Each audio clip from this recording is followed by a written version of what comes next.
What's Mark's approach to his predicament of being alone on Mars? Well, Mark has a very scientific approach to his predicament. He basically assesses what his situation is, and then once he completely understands it, he sets about trying to methodically solve one problem at a time. There are so many things that can kill him, so he just basically has to go down a checklist of things, and he has to do it every day to basically just maintain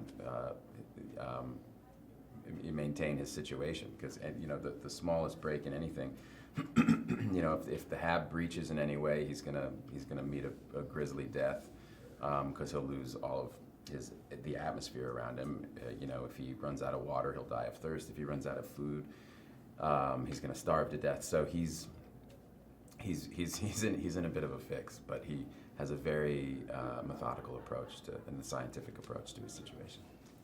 And what role does humor play in his survival story?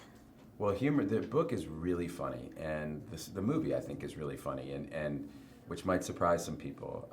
But a lot of the people in my travels that I've met who do really dangerous things for a living tend to have great senses of humor.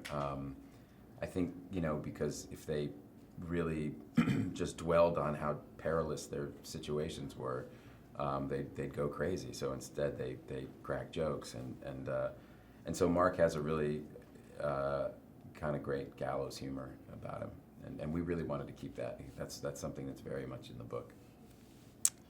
Many kids dream of becoming an astronaut. Was that a childhood dream of yours, or is it now? I played at being an astronaut a little bit, but no, I'm not like. I think you need to have really kind of a hardcore pioneering spirit. I think astronauts are the same people who were explorers 500 years ago and jumping on ships and sailing to faraway lands and courting death and pushing the envelope for all of humanity, and thank God there are people like that, because that's how we grow and expand, and that's how eventually we'll get some of the species off of planet Earth and someplace else. How did you prepare for this role? Well, the worry, the risk for me was doing all these scenes by myself and not having a scene partner for a lot of the movie. So Ridley and I sat down and really kind of combed through the script moment to moment, and really kind of designed a plan of attack for the whole thing. So it was a lot of meetings with him, and we just kind of didn't want to leave anything to chance. What was the most challenging scene that you had to shoot? The most challenging scene, with Ridley, there's not really that much, he makes it pretty easy. I mean, I could see, at the end we went to Jordan and in the desert and shot all of our exteriors, it was so beautiful there.